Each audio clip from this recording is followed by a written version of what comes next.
Welcome back, everybody. Welcome back to the Canyon. Welcome back to more nonsensical nonsense. It's the Crawler Canyon build along. It is the SCX10 Pro, the SCX10 Pro kit, because curiosity fills us. It fills us to the brim. We have many questions. 10 Pro came out of the box hot. If you didn't have to wait an eternity for it and then give up on the back order. In the first episode, we built SCXs, and only SCXs. That's what we did in episode 1. As was threatened in episode 1, here we are in episode 2. We are going to build the chacks, and we have, there's a crossroads. We're standing at a crossroads. We could do something to improve our own quality of life, but that quality of life improvement is problematic. Okay.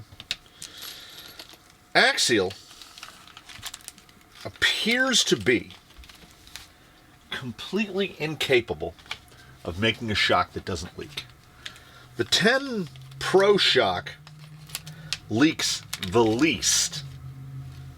But we know here, wow, guys, that's a lot. You will see. Because we're building from the kit, we go by the kit. When we built the VRD, we used the VRD oil. So we're gonna use the included oil. The thing of it is, we'll use half of one of those bottles to fill all 4 of these shocks.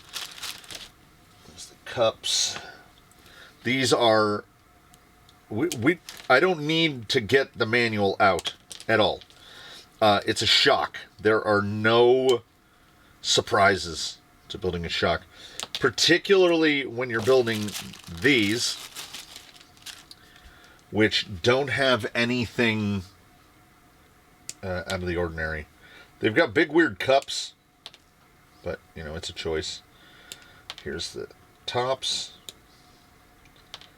I've also built these before, so we have prior knowledge. We're somewhat prepared for what is about to happen. Now, the reason axial shocks leak is multifold. It's not just one thing, but a big part of it is the seal. The seals that are used as part of it, and the stack, the cartridge that they build up for the seals and with the seals, that's the other part of it. Because Traxxas Element is pretty good because they have close to 40 years of associated building shocks and figuring it out how to do it right. I don't know why Axial just can't make it work. So Traxxas, in all of their newer shocks, and by newer I mean dating back to say 2007 or so, they don't use an O-ring like this. They use what's called an X-ring, and the X-ring it just works better. I don't know if it's explicitly some sort of revolutionary thing that they've done, but they just work better. They just work better. So I have a method that I like to use when I build shocks. That method is my own, but it is what I have found. Okay, we will try to complete some thoughts, and we will try to get these E clips on in as few attempts as possible, but it could be many. Because I have to hold them with pliers like this, get them right on the edge like that, so that we can push it. Ah, got a little meat in there. Then we take a piston, put that on. We have to try to scrape up another O-ring. E-clip. And then we go sideways as we press that on. We go sideways as we press that on. This is why I don't build shocks on videos. Because, did that go on? I don't think that went on all the way. There we go. No, it didn't. Murdered that E-clip in its entirety. This is where the parts bins come in handy because I have a bunch more E-clips. That E-clip got pushed off to one side and bent. All right. I need to get this closer to my face. Boom. All right. So, what I do is assemble the piston. What are we working with here? I've never, are they 8s? 7s or 8s. We are working with 7.8283, just over 7.8, which is kind of its own thing. And the inner bore, this is how we're going to find out how much bleed by we've got. The inner bore is 8.15. So we have 0.3 millimeters, so that's 0.15 millimeters all the way around the outside. So we're running a 3-hole, and the holes are pretty small, probably a millimeter, maybe a little under a millimeter. No, they are actually 1.1 millimeter holes in a piston that is 2 millimeters thick. It's a little thinner than most, and because of the diameter of the piston, we get a little bit of hole coverage from the clip, which is why we can get away with the pass around the outside by them not. Well, we can do the thing. They don't fit tight. They don't fit tight. The shock bodies are inarguably nice, though. No complaints. So, shock stuff. You want to use something. Even if you just use shock oil, I put a little squirt. The most important part, in my opinion, is you want to get some on the threads. You want to get down on the threads, because when you insert the pieces together, what happens is the threads, because threads are sharp, the threads will catch on the edge of the seals and it will cut them. And if they weren't going to leak before, they're going to leak after. I usually have a little piece of a dowel here. I don't like to insert metal up in there. Ooh, I think I got something. I think I got something. So we will grab a plastic motor. So speaking of Vanquish, we'll get the little piece from a VFD, and then I put that in like that, and then that will hold the piston. That will hold the shock shaft in place. Now, the only place we really need the juice is going to be applied to the ring. So we go O-ring, spacer, O-ring, and they will slide down so nice because it's all lubed up. And the problem that you will and can arrive at is that what happens is, if you tighten this all the way down, if I were to put that seal cartridge together, oh, that's smooth. If I was to put that seal cartridge together and then insert this down from the top, there's every chance that those threads will cut one of the seals, or scar one of the seals, or mar one of the seals, and then it's going to leak. So by assembling it this way, we are hoping against hope that we can at least prevent some leakage. So now what we're going to do is we are going to, I go to about, it's so weird, like, this is why they run these really tall spring cups, because the shaft is, you can see how it's disproportionately long to the body. It works. So what I do is I go up to about maybe halfway-ish. So the piston, does this guy show? So the piston is at about halfway, and then we fill it to the top, and then you just do zoink, just pull it straight down, and we'll get the bubble up, and then we should have minimal bubbles underneath. We go right up to the top, want it kind of full to there, Give it a little cycle, a little couple cycle, and we will blow some bubbles. There'll be some bubbles in there.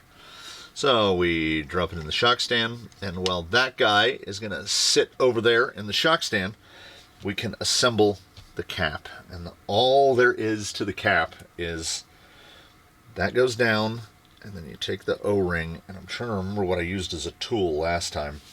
Probably just an Allen wrench, a hex key will do. And you just push this into the land all the way around. Because the only thing we have for bleeding these is there's a hole in the cap. And as long as we've got something, to bleed with, then we're good. Because we've still got some little bit of bubbles, but we don't have to let all the bubbles go out because these are emulsion shocks. So I am going to put the cap on, and I will go down to where it feels snug, and then I will back it off about one full turn. We'll get ourselves at least a paper towel. See if we can get in on this one. Get right here. And as we cycle up, we see bubbles, bubbles, bubbles, bubbles, bubbles. It's percolating, it's percolating. And we get a little flow, and we get up to right where we feel resistance, and that's where it's hitting. Hold it in that spot and dial it down. And we should get a big splurge. Make sure it's tight. And if you've done it okay rightish, when you pull out, it should go back in. So this might still actually be overfilled a little bit. So we'll bump that out. See if we can, just a little tiny bit. I must have let it relax off a little bit. Yeah, there we go. Because that's about where they go in. Like that's all the way up. So, yeah, it still has a little bit of drawback, so we know we don't have too much air in there. Then what we're gonna do is we'll see if we gotta have a shock tool of some sort. Shock tool is requisite, and we'll see if we can muscle up and just blast these on here with finger force. We're going to go to the end of the threads, give or take, because I'd like to get these all to a very similar length. And how I achieve very similar length is when I thread these on, I basically want the threads all buried into the end as much as I can. About like that. And I do have a shock duplicator, so we can throw it on the shock duplicator and see. These are the included 10 Pro springs, which, if memory serves, and hopefully it does, are 1 pound per inch, which is pretty soft. And this is why these have the big, weird spring cups. I will show you here if I can. My fingers are a little oily.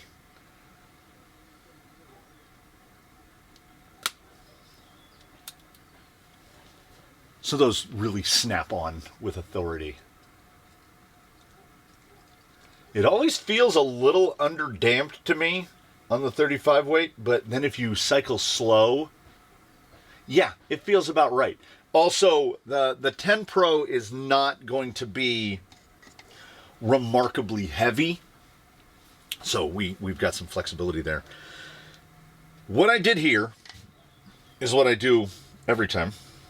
I mean, they definitely feel smooth. And it's damping. Without damping, if you go like this and just let it go, it'll just go whew. Like this. You can see it at the end of the stroke, it starts to slow down. And that's all we're looking for. That is damping. So what I'm going to do is I'm going to do that 3 more times. It's super fun. You get all nice and oily. It's the exact same process every time. It's really difficult to do these wrong. The only thing that you can potentially do is murder an E-clip like that. I squeezed it with enough force that I just... So, we'll do that, and then we'll see what the what horrors Bag C holds for us. So the screen will go like, wah, and then I'll be right back, only there'll be 4 of them over there. All right, we got to get the primary stuff out of the way. They do indeed provide 1 additional E-clip.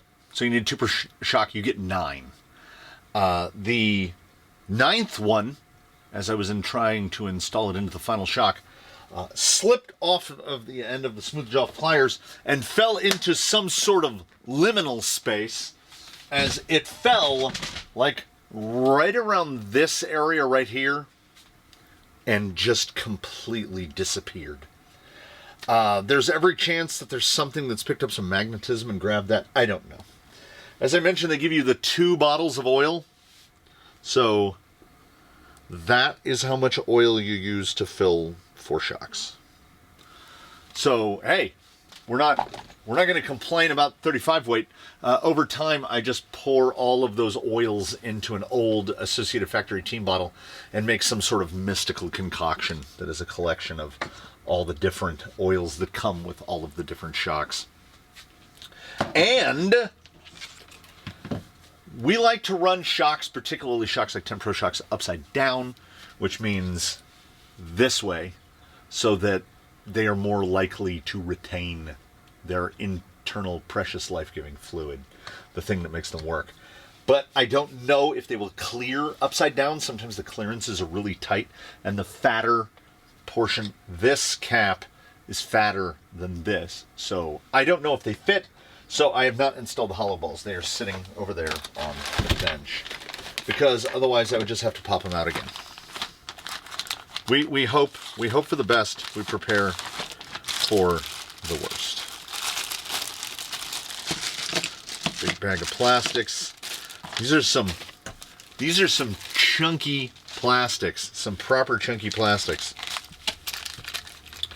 I am very curious early on as to what the weight of the tiny bone, what the final weight of this is going to be. Looks like a piston and connecting rod, a little baby piston and connecting rod. What the final weight of the 10 Pro box is going to be compared to, say, a VFD twin. Let's put it up there with a twin. Whoa. Oh, that is the least axial thing that I think I've ever seen, and I am here for it. These are all, okay, we're going to cut some plastics off. These are all the same size bearing. I am not mad about it at all. That is welcome. Very chunky. Definitely giving the vibes of having worked on the LCXU, which is coincidentally the only axial gearbox in service in the fleet. Is the LCXU, which is the stock gearbox in the base camp builder's kit, the DIG version of the LCXU. I don't know if it was because I built it relative to when I had tested a base camp, but the LCXU is smoother than the same LCXU that comes in the RTR. The kit one is smoother. This is how we do. We just dump all of the pieces out. I did note that on the first page of the instructions we're looking at, I think it's 5 E-clips. Ooh.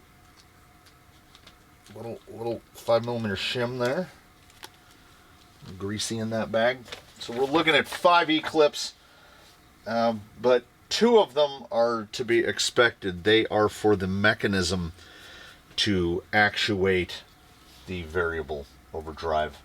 Whoa, hey, easy up. I would be most tempted to say I was building this without the express intention of testing it side by each, up against a VRD or something approximating a VRD.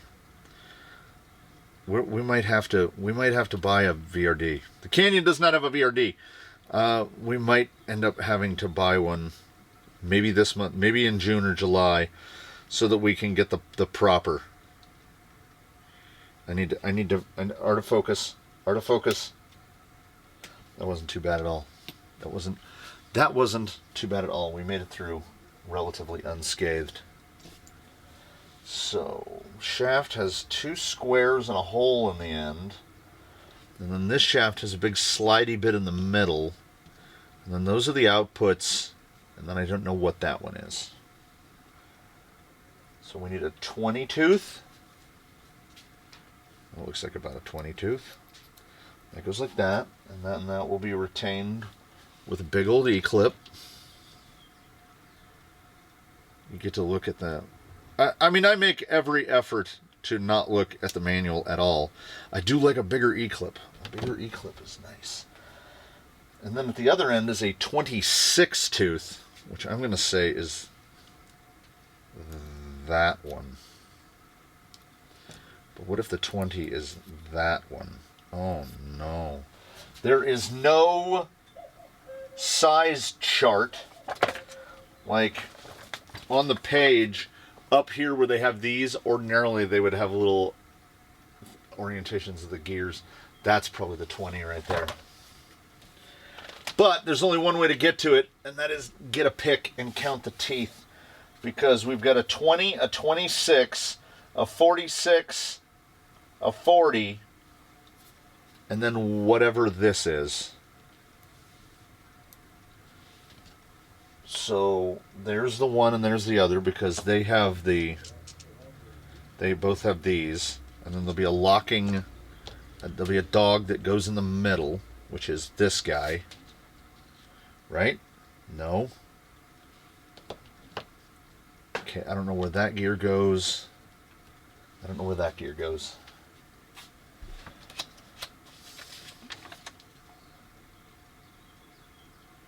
Oh no, there's an 18.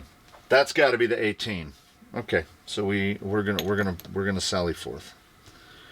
We're just gonna pretend that we got it right. And if it doesn't fit together, then it's no one's fault but mine, because reading ahead seems exhausting. Absolutely exhausting. Eclipse, one of the leading banes of my existence, even if they are larger eclipse, which are somewhat easier for me to manipulate.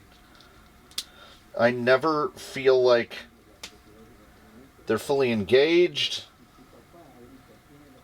I feel like that's going to pop off. I don't feel like that's all the way down. Give it a little smudge. No. All right. Okay. Okay. Seems right. It seems okay. Then we put a bunch of bearings into a bunch of things. So bearing goes there. Bearing there. Bearing there. Oh, I'm telling you. Of all the axial things, seeing the same bearing multiple times is wonderful. Why are there so many bearings? Okay, so after we do this one, we need a bearing there. Then this one goes this way. This, whoo! That's why I didn't notice it at first. That thing is massive. All right. That has got some mass to it. Okay, so 46 at the 40 at the back, 46 at the front. So on the short end, we've got the bigger one. That goes like that. I mean, honestly, it's a pretty straightforward operation. You've got a big gear and you've got a small gear, and you got a slider that will engage one or the other. It's pretty straightforward. What is not straightforward is it would genuinely be appreciated if they would give us a diagram with real size gears on it, but they're not gonna. And then they just want us to start slapping pieces together, and for the additional fun zone, for primary entry to the fun zone. Okay, well there we go. So when we get down into this, like right here, okay, so this is gonna, does that go under that shaft and over it? Like, I have a tendency, an overwhelming tendency, to put things together wrong. If there's a way, if the thing is not explicitly intuitive from the outset, I can and will figure out a way to get it together wrong. Okay, did it tell me to put a bearing on the nose of that? It did not. So, see, this is where questions start to arise. So there's no seat for an O-ring there, so that shaft goes through like that. There's no place to put an O-ring on the other, I mean a bearing on the other side either. So small to big, that's pretty simple. That does need a bearing on it. There's a reason there's no grease right now, because I doubt everything until we get it put together. Does that pass it? Is that a screw hole, or is that the hole for this to slide? So it goes way down there. All right. Okay. All right. So now we're looking like something. And now what we'll do is we'll dry fit back half. Yes and yes. Okay. Dry fit it all together. Oh. Whole bottom end's open. So it's like an XF where there's, oh yeah, the bottom of the gearbox is the skid plate.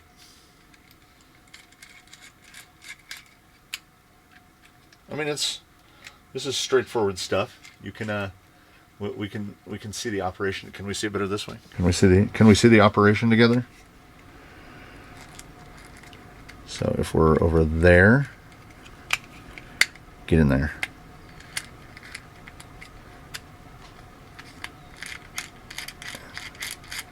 But as smooth as I would anticipate, it being bone dry. But yeah, it's something. It's something. We got a thing. And now, what I can do is slide the back half off. And actually, I am going to sacrifice the fingies. And we'll just pull this all the way out.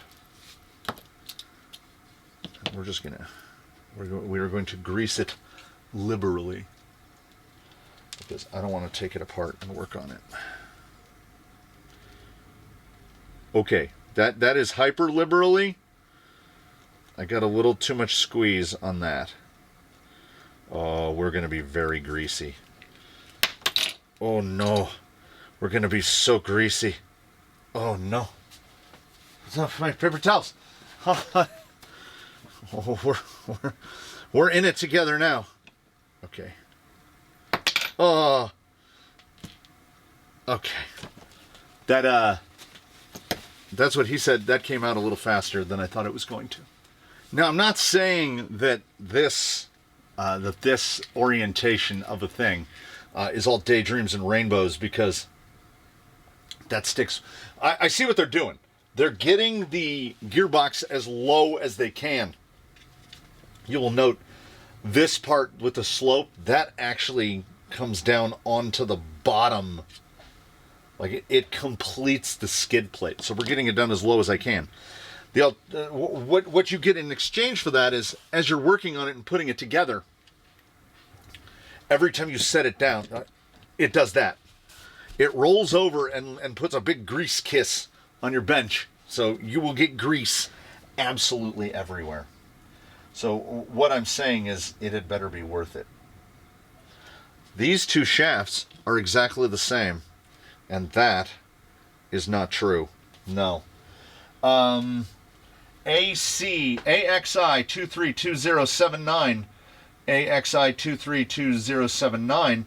So they are done by the parts lot that the shafts come in, 232079, but they're not the same shaft. One is longer than the other. That is very axial stuff. That's the stuff that you have to pay a lot more attention to. And it looks like, okay, So the longer one goes through like that. So that's pretty tough to mess up. It's not as bad as some others where the differential in shaft length is like, I think it was on the G-Made Spider where the differential in shaft length was like 2 millimeters. And if you put one on one end, it would fit. It was a front and rear issue, something to do with the portals, if memory serves. And if you were to put one on one end and one on the other, it would not. It would no longer fit together. It just didn't. It stopped working. So there should be 2 pins, one longer and one shorter. Nope, there are 3 pins, one longer and shorter. We need a 2x11, so we're going to have to get the micrometer or the caliper out. That is a 7. So that big guy is probably for the drive for the slipper eliminator. So that means this guy. So we're just trying not to stick our fingers into the greasy core. And that goes on like this, presumably.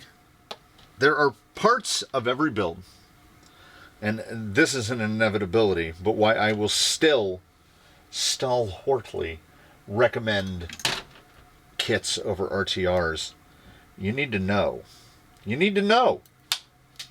So when you're putting it together, you need to know the little oddities and the weirdnesses associated with that particular contraption. Because otherwise, when something goes wrong, and by the way, trying to insert this pin into this shaft while constantly sticking your hands in the grease, it's so slippery. And we're trying to get through that hole right there. And that is an interference fit. So basically the whole transmission, every gearbox seems to have this at some point. The entire operation is hinged around that pin, because the entire back half of the gearbox is attached, is connected via that pin. And then we press this gear on here. And then we've got the lower, which goes like that. And then we've got the upper, which, as it turns out, has to go in before. Otherwise, it won't. And then you can't put that bearing on yet, because this is inside where the bearing lands. So that goes like that. And then that goes like that. And then we're just going to guess that that is going to go like that. And there is the front end. So we're up to 4. We're a 7 gear, which is not uncommon for things that have overdrive, underdrive inside the box. So we'll put a nice, air bubble. We'll put a nice hearty application in there. It's too much. Is there such a thing as too much? No. Grease it up. However much grease you think you should put more than that. We're not here to cover the tops of the teeth. We're not here to goof around. We're here to build this thing. And now we can slide the front end over and cover up all of our gears.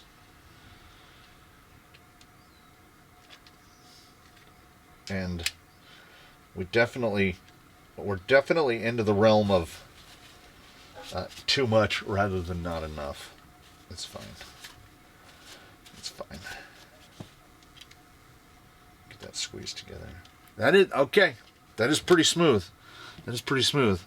Then we've got the bizarre standoff unit to get the FMM. Again, getting some Spider vibes here. Seems to be this thing that's happening now with manufacturers where they're like, we want a forward motor mount, but we don't want to make, we want it one piece. We want it just full hand in the grease. We want a one-piece gearbox with a forward motor mount. So we're gonna do whatever weird and wild stuff we see necessary. 110s are 16s. to get that to happen. So with this, we have these long asymmetrical standoffs, and they fit so tight into the injection molded portion that we have to use the screws to pull the two halves together. And then they got to this point. They got to this point in the assembly, and they thought to themselves, it's not axial enough. We need more axial in this. It says it needs a 3x8. And these are not 3x8s. Those are 3x10s. No, those are 3x12s. Oh, because that's an M2. Oh, yeah. Yeah, we're in Axial's wheelhouse right now. So we get to this point right here, and our hands coated in grease. And then we line this thing up. And we drop it down like this. And we second guess ourselves the whole way. We're like, is that right? Yes, it wouldn't fit any other way. So then we have M3x12 flatheads. We'll put the 4 of those into the gearbox. We'll start soft because there is nothing to retain the lateral positioning of the skid to the gearbox. They want to fall apart. Okay, got that one started. Get the next one started. All right. We'll get these 4 started, and then we'll get to the real relevant axial part of this whole affair. It's coming up imminently, and I want you on board with me. Okay, we'll do a little crisscross. So have a bunch of paper towels ready. So you will note the front of the gearbox is spooched out, right? And the rear of the gearbox is a little tighter, but the front is very spooched, and I can do this. Almost like the box is built under tension. Because axial doing axial things. M2. That's right, you didn't hear me wrong. M2x6. 2 of those through the front of the gearbox housing into the skid.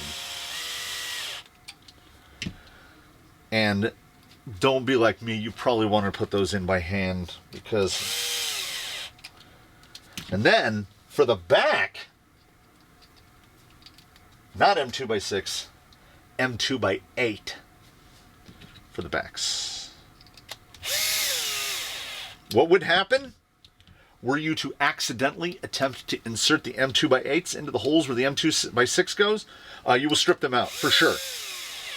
And going into the skid, we can only have screws of that size because right on the other side, you will remember what is right there? Gear. So they have to be what they are. Why are they not 8 at both ends or 6 at both ends?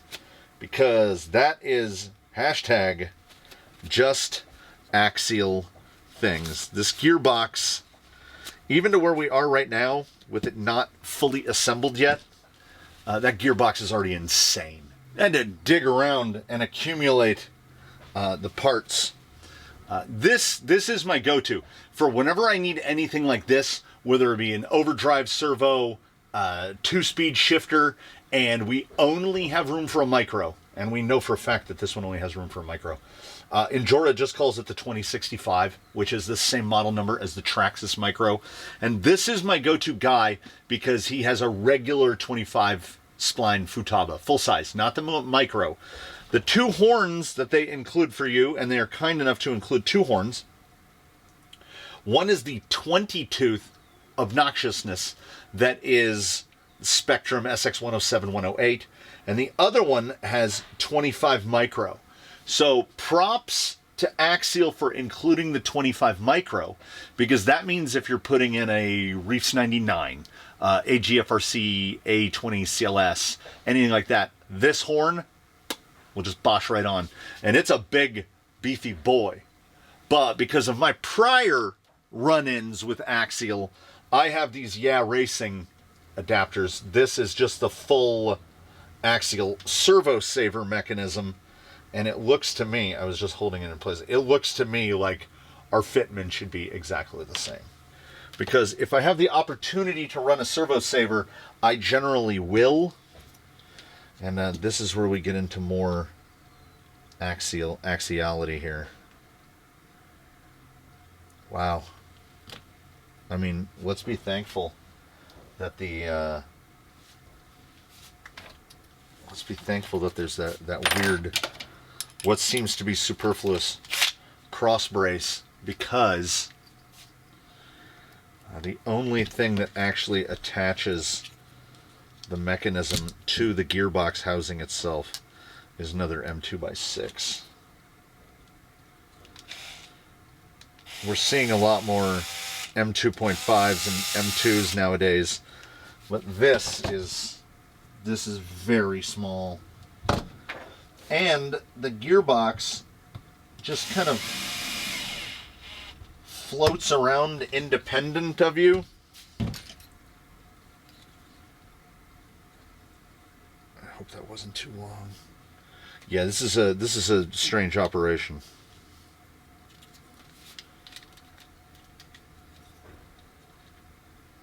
Yeah, this is gonna work. This is gonna work. Don't worry about me. This is gonna work. Axial are indeed some tricksy hobbitses when it comes to fitting parts like this, because this is not an SX107 or SX108, so the holes don't quite line up with the screw holes, and then the included screws just fall through the holes, because this is, I mean, obviously, Injora pretty much made these assuming TRX4 users were going to be employing these. So it fits. I upgraded from 2mm to 2.5. When it's going into plastic, you can basically just blast them in and it'll be fine. But be aware that depending on your selection of servo, fitment might not just be outright straightforward. And again, we can't hold that against Axial specifically. They have their intentions, and they expect, and the fact that they included a horn for a servo more premium than, because God, I hope nobody's putting an SX107, SX108 in here. Those servos are the hottest of all available garbage. So we got those together. Oh, don't let me forget, when we go to put power to this, don't let me forget I need to disconnect that screw so that we don't have this thing like 90 degrees off and it tries to, yeah, because we will kill something. And our goal is to kill as few things as possible, really. So this goes here, and then it's got an E-clip on it for what I would consider to be, oh, okay. Okay. All right. There's another E-clip. Did I put too many E-clips inside the gearbox? I'm missing an E-clip. Did I use 3 E-clips? 3? No, there should have been 4. Could have been spirited away by a magnet. Okay, FMM takes that and that. One of the pins is to build that CVD cup. All right, back to the bins. Now, I believe I saw 4. I felt like I saw 4. And E-clips are admittedly the bane of my existence. So, as I say about oh so many things in life, the easiest way to find something like that E-clip is to just go get another one. I usually say it in terms of the easiest way to find something that you've lost is to buy a replacement. As soon as you buy the replacement, the one that has gone walkabout will make itself known immediately. I wonder, are there, do we already have aftermarket E? Are people making these? because that is... We have no worries about it moving. I feel like, and this is just me, I feel like on a 10 Pro, this is one of those parts that, maybe it's just me, but I feel like this part would be, you know, metal. Vanquish gives us an aluminum motor plate. Getting these D shapes into these holes. This hole has a bunch of flashing inside of it. Carbon reinforced too, or fiber reinforced of some kind. It's a very tight fit on these.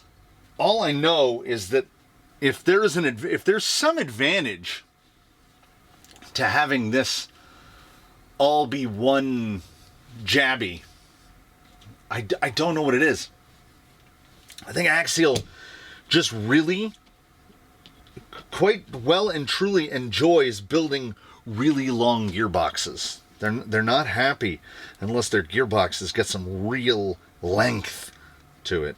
Assembling a CVD end is not a problem. If I can avoid installing that pinion, I will do everything in my power to avoid installing that pinion. I do not like Axial pinions. I don't think I run a single one. They are inexpensive, and they feel, everything about them feels inexpensive.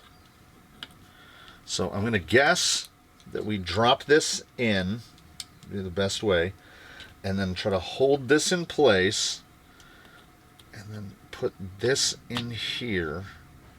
I can tell you right now, the VFD is no charmer to work on. Stealth XF is as far as I'm concerned, is as good as it gets. You can service that gearbox with the drive shafts still attached. It's easy to work on. It's easy to do pinion changes. It's easy to do everything. I can tell you right now, and ladies and gentlemen, there is a dog bone in there for, look at this height. Let's put a straight edge on top of it. Would you call that 3 millimeters? Is there 3 millimeters of drop between the bottom of the straight edge and the top part of that? I don't know. I don't know. We are well to... What is that pin for? And what is this giant set screw for? Was it for the lockout? I don't know. I don't know. Oh, the giant set screw is for that terrible pinion. I think I have there's a 14. That's 40-year pitch. Absolute Robinson 14 tooth 32 pitch hardened. We can check the bin. We have a bin. Do we have a 13 that is as good as that 14? I doubt that we do. So that is a 60 tooth spur. 1460 will be just fine because, am I putting the motor in? I am putting the motor in. The motor is, as was mentioned, we're going to go 1200, Fusion 1200. The SE 1200 is one of my faves because, and this is just me stating and speculating, I feel like the lower powered ESC, the more economy stuff that resides inside the SE is better served by lower KV. I enjoy the overall performance profile of the 1200 over the 1800. The 1800 is sometimes necessary because you're putting it in a portal vehicle and you need a bit more wheel speed. And I have only found a couple instances where I felt like I need that full pro wheel speed. So if I can get away, I mean, particularly if it's a straight axle rig, and I think I can get away with running a 1200, I am going to run a 1200. So we're going up a tooth on the pinion, which is, I can tell you here, I'd have to use a calculator. I can't tell you off the top of my head. I'll be able to tell you how much ratio. What are we gaining speed-wise? They show they're fitting a full-on Spectrum censored brushless system in the image, and who knows what they're going with for theirs. Does wiggle around a little bit. Trying to get that mesh. Tightening down, and here's why I would say I would genuinely prefer an aluminum motor plate over a plastic one. Plastic, even at this thickness, still has the opportunity to flex, and it will flex in ways that you don't want it to, always. That is quite smooth. Got to give it to them. But at the same time, in the hand, giving it the ye old twirly whirly, it doesn't feel as smooth as a VFD, and the motor is inarguably not as low as a VFD gets it. It's much lower than like where a 10.3 will put it, but where's that boy? But a VFD puts the motor down here. So when this is setting at ride height, the links are basically at the lower links are at the bottom of the motor. There's no chance that the lower links are here. Where's that straight edge again? So here's the line of the lower link. So the motor is, that's 17, 18 millimeters higher. It's just higher. Could they have clocked this towards the middle? Well, then it would hit the drive shaft. Decisions were made. Again, then we got to go plus points into the other column. We got to go plus points for 10 Pro gearbox, because look how much more space there is behind the motor. And this is a Fusion, which is longer than a 540, coming in at around 56 millimeters long. You have got, from the motor plate to the back, you've got 75 millimeters. You can fit a big motor in there. Now, if you were going to run a little Outrunner in there, try to keep that weight down, then you're just going to have a big open space. So, it's 6 of one and half a dozen of the other. That would, in terms of axial gearbox builds, here's the best part about a Midwest goodbye, about the extended outro, is as I ramble, I can just put things away. So in terms of axial gearboxes, that was pretty okay. Like, annoying, and it has to have those axial oddities.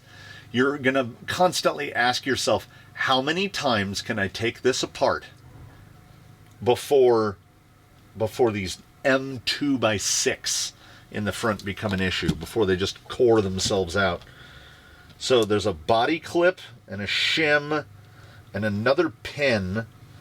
They never asked for that pin, nor was there a place to put that pin. Yeah, it's right there. There's one pin. That's the only pin in the gearbox, so we have 2 pins in the gearbox. So the beauty of having installed our SE is we knock our stuff out and we put all of the things that we're not using in one convenient location. We clean off this nightmare. Drop that back in there. And you know what? We're feeling all right.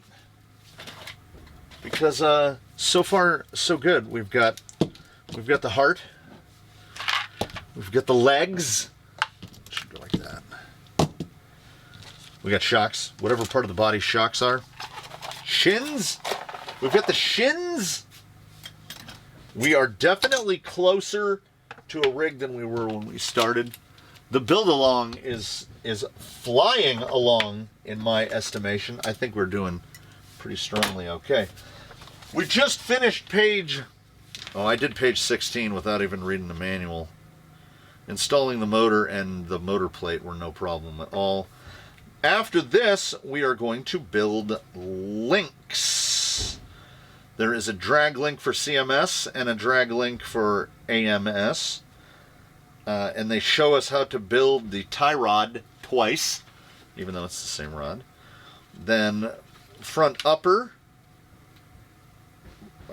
axle mounted servant option, front lower link, rear upper link, okay.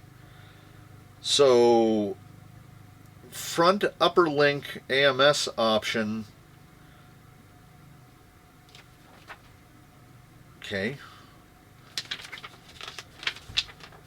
Nope. All right, sweet, awesome.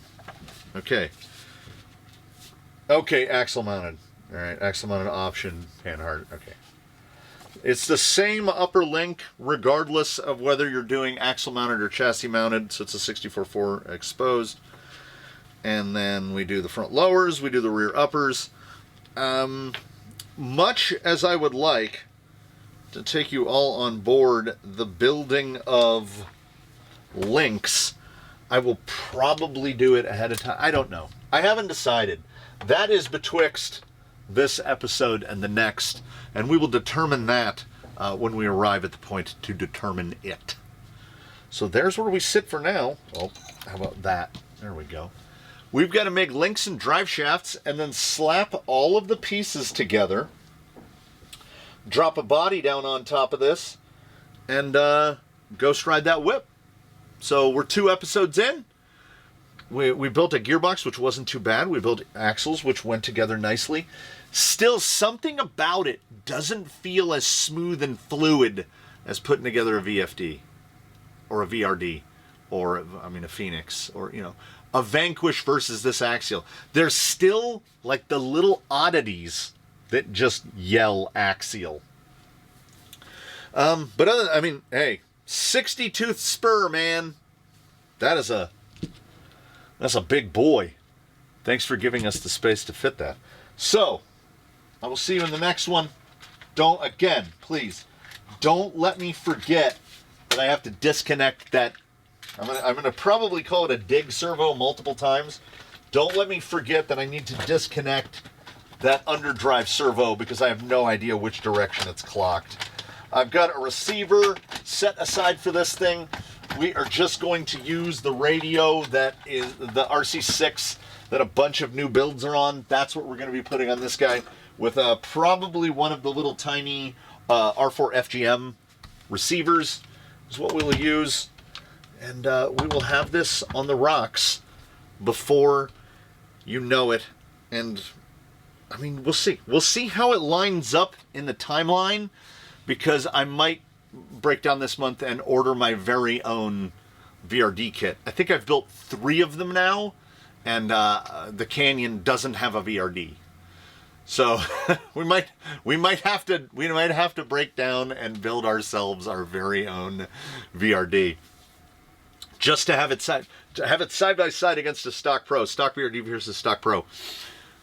Sounds almost like a plan. So, thanks for joining me for this one. Please do turn in for the next one. In between now and then, please run. I'll do your very best. Have a good one, everybody. We'll see you next time here from the Canyon. I sincerely hope that a good time was had by all. It's going pretty well. I can still feel the axial in it, but it doesn't feel as axial as usual. So they're getting better. The 2 most recent releases from them that I know of are the 10 Pro and the Base Camp kit, and they're both pretty good. Pretty solid good. We'll come to a conclusion on tires and whatnot as we get closer to this thing being built. Could be Tusks. Tusks would be a safe bet. What is on him? Ruptures? Do not have another set of ruptures. Could put them on pins. I don't know. I want to, you know, when you do a test, a side by each, if we get to the VRD phase where it's VRD versus 10 Pro, we're going to have to figure out how to get identical tires on the 2 of them. Otherwise, it's not really a thing. It's not really a thing. Yeah. All right. Midwest goodbye completed. I will see you next time.